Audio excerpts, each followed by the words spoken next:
Kampung Hau, Kampung Setan di ladang tebu pabrik gula Cirebon. Kisah nyata seorang warga Banjarnegara yang berkunjung ke kampung saudaranya. Pabrik gula Sindang Laut merupakan salah satu pabrik gula tua peninggalan kolonial Belanda yang berada di wilayah Kecamatan Lemah Abang, Kabupaten Cirebon, Jawa Barat.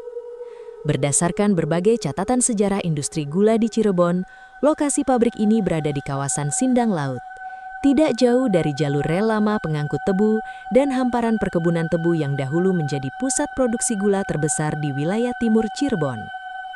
Bangunan tua dengan cerobong tinggi, gudang penggilingan, serta jalur lori tebu masih menjadi penanda sejarah panjang pabrik tersebut hingga sekarang. Masyarakat sekitar sejak dulu memang mengenal kawasan belakang pabrik gula sebagai area yang jarang dilewati saat malam hari, terutama jalan setapak yang membelah perkebunan tebu menuju kampung-kampung kecil di sekitar Sindang Laut.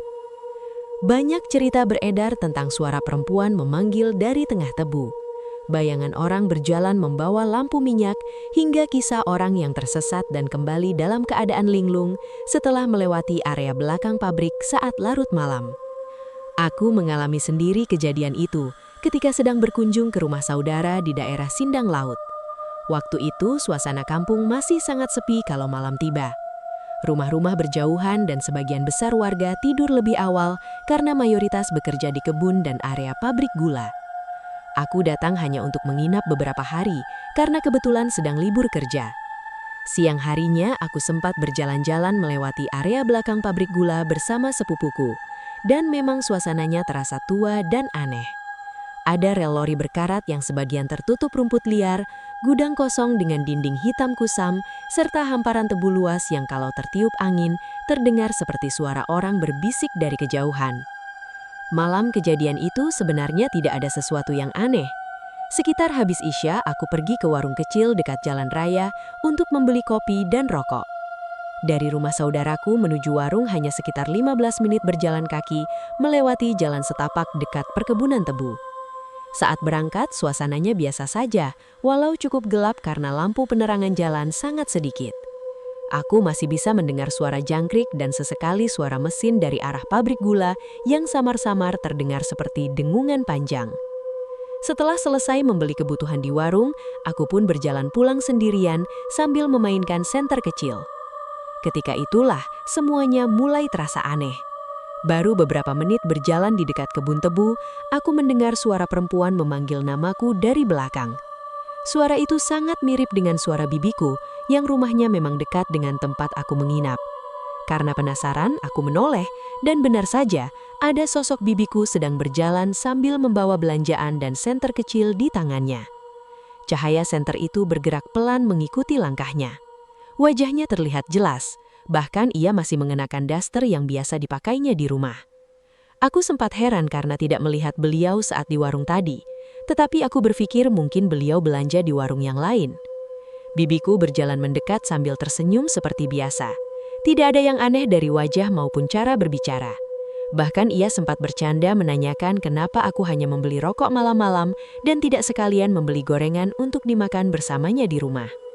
Aku menjawab santai sambil tertawa kecil. Kami lalu berjalan beriringan melewati jalan setapak yang di kanan kirinya dipenuhi tebu tinggi hampir 2 meter. Cahaya bulan malam itu cukup terang sehingga bayangan pohon tebu tampak bergerak-gerak tertiup angin. Sesekali bibiku mengarahkan senter ke jalan tanah agar kami tidak menginjak lubang atau akar yang mencuat. Sepanjang perjalanan kami ngobrol banyak hal yang sangat biasa. Bibiku bertanya tentang pekerjaanku di kota, tentang ibuku di kampung, bahkan tentang rencanaku menikah yang sering menjadi bahan candaan keluarga. Semua terasa sangat normal sampai aku benar-benar tidak memiliki sedikit pun rasa curiga. Bahkan aku ingat jelas suara tawanya saat kami membahas tetangga yang baru saja membeli motor bekas tetapi mogok setiap pagi. Tidak ada sesuatu yang menyeramkan. Tidak ada wajah pucat atau suara aneh seperti yang biasa diceritakan orang-orang dalam kisah mistis. Namun keanehan mulai terasa ketika kami tiba di sebuah pertigaan kecil dekat area belakang pabrik gula. Jalan lurus sebenarnya adalah jalan utama menuju rumah saudara.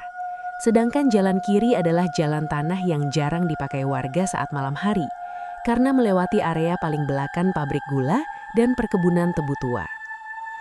Anehnya bibiku justru mengajakku lewat jalan kiri, sambil berkata kalau jalur itu lebih dekat untuk sampai ke rumah.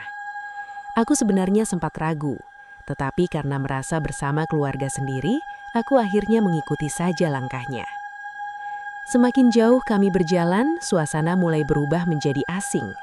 Udara terasa jauh lebih dingin dan suara jangkrik perlahan menghilang.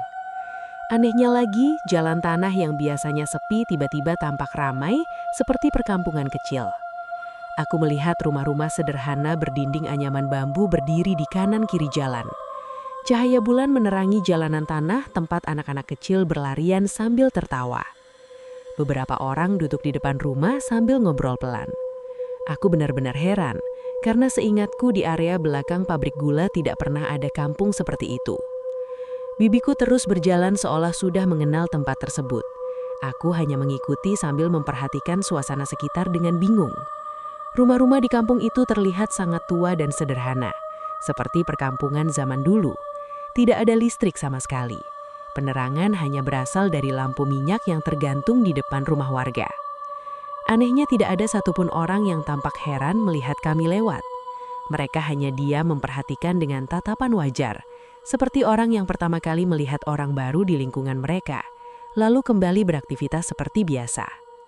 Aku sesekali mengangguk, memberi hormat dan permisi pada mereka yang melihat kami. Tak lama kemudian bibiku mengajakku berhenti di sebuah warung kecil di pinggir jalan. Bentuknya mirip angkringan tetapi jauh lebih sederhana. Warung itu hanya beratapkan anyaman daun dan diterangi lampu minyak kecil yang cahayanya kekuningan. Di atas meja kayu tersusun makanan yang sebagian besar berupa umbi-umbian rebus, singkong bakar dan jagung. Tidak ada mie instan, kopi sachet, ataupun makanan modern seperti warung biasa di kampung. Entah kenapa suasana di warung itu membuat tengkukku mulai terasa dingin. Pemilik warung itu adalah perempuan yang usianya mungkin sekitar 30-an. Ia mengenakan kebaya merah tua dengan kain penutup kepala yang diikat sederhana. Wajahnya terlihat cantik, tetapi tatapannya aneh, seperti kosong dan tidak berkedip. Aku mencoba bersikap biasa sambil duduk di samping bibiku yang langsung mengambil ubi rebus dan mulai memakannya perlahan. Karena penasaran, aku akhirnya bertanya pada perempuan pemilik warung itu, "Kampung apa ini?" Karena sebelumnya aku tidak pernah mendengar ada perkampungan di belakang pabrik gula. Perempuan itu tidak menjawab sedikit pun. Ia hanya tersenyum tipis sambil terus menatapku. Justru bibiku yang menjawab pelan sambil mengunyah umbi rebus di tangannya. Katanya tempat itu bernama Kampung Hawu. Aku langsung merasa asing karena baru pertama kali mendengar nama kampung itu. Selama beberapa kali datang ke Sindang Laut, aku belum pernah mendengar warga menyebut kampung tersebut. Namun anehnya aku tidak terlalu memikirkan hal itu. Seolah ada rasa tenang yang membuat pikiranku lambat dan sulit merasa curiga. Aku akhirnya ikut memakan ubi rebus yang disodorkan bibiku. Rasanya tidak ada yang aneh meski agak berbau umbi mentah, tetapi entah kenapa aku tetap memakannya perlahan. Suasana kampung itu terasa sangat hidup. Dari kejauhan aku masih melihat anak-anak bermain di bawah cahaya bulan, sementara beberapa orang berjalan membawa obor kecil menyusuri jalan tanah.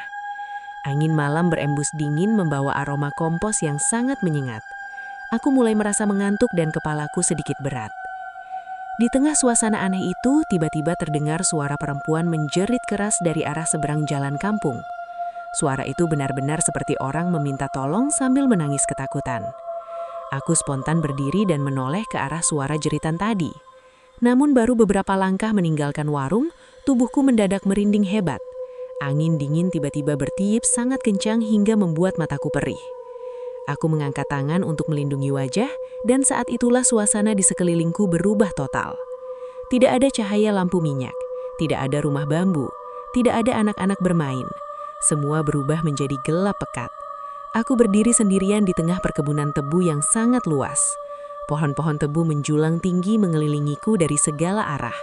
Tidak ada jalan kampung, tidak ada warung, bahkan tidak ada bibiku. Yang terdengar hanya suara daun tebu bergesekan dan suara serangga malam. Kakiku mulai terasa gatal luar biasa, seperti digigit ribuan semut. Saat melihat ke bawah, ternyata aku berdiri di semak belukar dan lumpur di tengah kebun tebu yang sangat lebat. Aku langsung panik dan berteriak memanggil bibiku.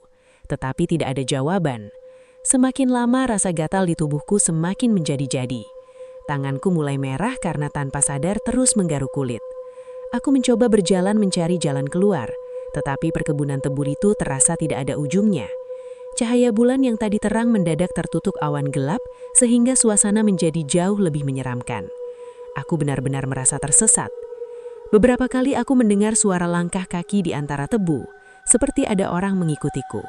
Kadang terdengar suara perempuan tertawa kecil dari kejauhan lalu menghilang begitu saja. Aku mulai menangis karena ketakutan. Dalam keadaan panik, aku terus berjalan tanpa arah sambil membaca doa sebisaku. Anehnya setiap kali aku merasa menemukan jalan keluar, aku justru kembali ke tempat yang sama. Aku bahkan menemukan bekas pijakan kakiku sendiri di tanah berlumpur. Entah berapa lama aku tersesat malam itu sampai akhirnya, dari kejauhan terdengar suara orang memanggil namaku dengan sangat panik. Kali ini suara itu benar-benar suara bibiku yang asli. Tidak lama kemudian, cahaya senter muncul dari balik tebu bersama beberapa warga kampung. Mereka menemukanku dalam keadaan lemas dan duduk di tanah sambil menangis ketakutan. Bibiku langsung menarik tanganku sambil bertanya, kenapa aku bisa masuk begitu jauh ke area belakang perkebunan tebu sendirian tengah malam? Saat aku menceritakan semuanya, wajah bibiku langsung pucat. Ia bersumpah sejak tadi tidak pernah keluar rumah dan bahkan baru sadar aku belum pulang ketika sepupuku mencariku untuk diajak main catur. Salah satu warga tua yang ikut mencariku hanya diam sambil menatap area perkebunan tebu. Setelah kami berjalan pulang, ia berkata pelan bahwa dahulu memang ada cerita tentang Kampung Hawu, sebuah kampung goib yang dipercaya muncul di area belakang pabrik gula Sindang Laut pada malam-malam tertentu. Menurut cerita orang tua zaman dulu, siapapun yang makan makanan dari kampung itu dipercaya bisa sakit atau hilang tidak kembali. Aku yang mendengar menjadi ketakutan. Setelah kejadian itu, aku memang jatuh sakit selama hampir seminggu. Tubuhku demam tinggi dan kulit tanganku dipenuhi bentol merah seperti alergi. Anehnya, bau umbi mentah terus terasa di hidungku bahkan ketika aku berada di dalam rumah. Aku juga sering terbangun tengah malam karena bermimpi melihat kampung aneh dengan lampu minyak dan anak-anak bermain di bawah cahaya bulan. Dalam mimpi itu, perempuan berkebaya merah di warung selalu hanya diam sambil menatapku. Warga sekitar ternyata memang sudah lama mengenal cerita-cerita mistis dari area belakang pabrik gula Sindang Laut. Beberapa orang mengaku pernah mendengar suara gamelan samar dari tengah perkebunan tebu. Sementara yang lain pernah melihat iring-iringan orang membawa obor berjalan di malam hari lalu menghilang begitu saja. Ada juga cerita tentang pekerja pabrik yang mengikuti suara perempuan dan ditemukan pingsan di tengah kebun tebu keesokan paginya. Sebagian warga percaya area tersebut memang memiliki kampung lain yang tidak selalu bisa dilihat manusia biasa. Sampai sekarang, aku masih sulit melupakan kejadian malam itu. Yang paling membuatku takut bukan sosok menyeramkan atau penampakan hantu, melainkan karena semuanya terasa sangat nyata. Aku benar-benar berjalan, berbicara, bahkan makan bersama sosok yang kukira bibiku sendiri. Kadang aku masih bertanya-tanya, kalau waktu itu aku tidak keluar dari warung karena mendengar jeritan perempuan itu, mungkin aku tidak akan pernah sadar kalau sejak awal aku sedang berada di tempat yang bukan dunia manusia.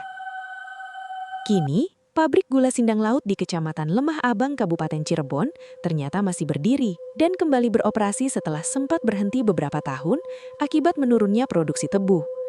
Aktivitas penggilingan kembali berjalan sejak musim giling 2023 dan suara mesin pabrik yang dahulu sempat lama terdiam kini kembali terdengar di antara hamparan perkebunan tebu di wilayah Sindang Laut. Meski begitu, beberapa bangunan tua peninggalan kolonial, rel lori berkarat, serta area belakang perkebunan yang jarang dilewati warga masih tetap dipertahankan dan menyimpan suasana sunyi yang sama seperti dulu. Bagi sebagian warga, tempat itu mungkin hanyalah pabrik gula tua yang kembali hidup.